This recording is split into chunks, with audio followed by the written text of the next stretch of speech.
ಪರಿಸ್ಥಿತಿನೂ ಸ್ವಲ್ಪ ಅರ್ಥ ಮಾಡ್ಕೋಲ್ಲ. ಶ್ಯಾಮ್, ನಿಮ್ಗೆ ನನ್ನ ಬಗ್ಗೆ ಚೆನ್ನಾಗಿ ಗೊತ್ತು ತಾನೆ, ನನಗೆ ಏನಿಷ್ಟ ಇಲ್ಲ ಅಂತ. ಮತ್ತೆ ಯಾಕೆ ರಾಮ್ ಸುಳ್ಳು ಹೇಳಿದ್ರಿ? ನನಗೆ ಸುಳ್ಳು ಹೇಳದ್ ಕಂಡ್ರೇನೆ ಆಗೋದಿಲ್ಲ ಅಂತನೂ ನಿಮಗೆ ಗೊತ್ತು ತಾನೆ. ಮತ್ತೆ ಯಾಕೆ ರಾಮ್ ಇಷ್ಟು ದೊಡ್ಡ ವಿಷಯನ ನನ್ನಿಂದ ಮುಚ್ಚಿಟ್ರಿ? ರಾಮ್ ನಿಮ್ಮನೆ ಕೇಳ್ತಿರೋದು ನನ್ನ ಹತ್ರ ಯಾಕೆ ಸುಳ್ಳು ಹೇಳಿದ್ರಿ?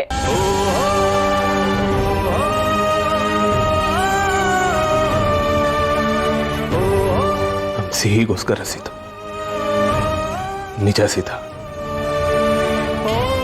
ನಮ್ಮಿಬ್ಬರ ಪ್ರೀತಿಗೆ ಸೇತುವೆನೇ ಸಿಹಿ, ಜೀವನದ ಕೇಂದ್ರ ಬಿಂದು ನಮ್ಮ ಸಿಹಿ ಪುಟ್ಟ.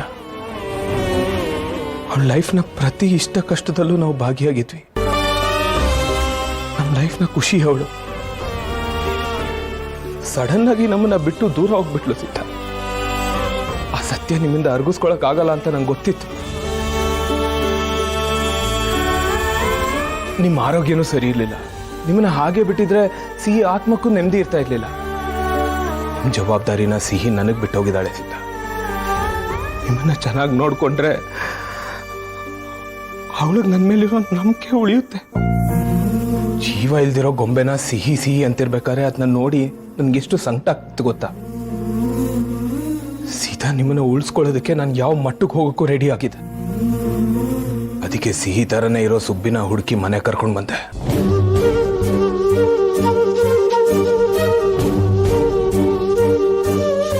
ಹೌದು ಕಣೆ ಸೀತಾ, ನಿನ್ನ ಉಳಿಸ್ಕೊಳ್ಳೋಕೆ ರಾಮ್ ತುಂಬಾನೇ ಕಷ್ಟಪಟ್ಟಿದ್ದಾರೆ.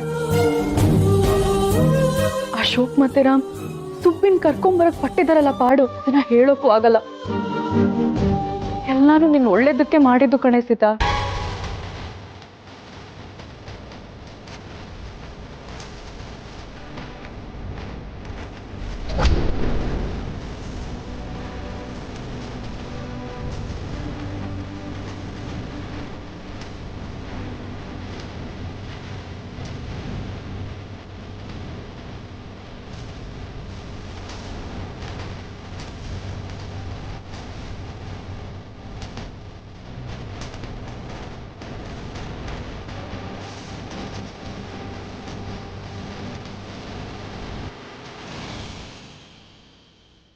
ರಾಮ, ಸೀತಾಗೆ ತನ್ನ ಮಗು ಬದುಕಿಲ್ಲ ಅನ್ನೋ ಸತ್ಯದ ಅರಿವಾಗಿ ಅವಳ ಮನಸ್ಸು ತುಂಬಾ ಭಾರವಾಗಿದೆ ಕಣೋ.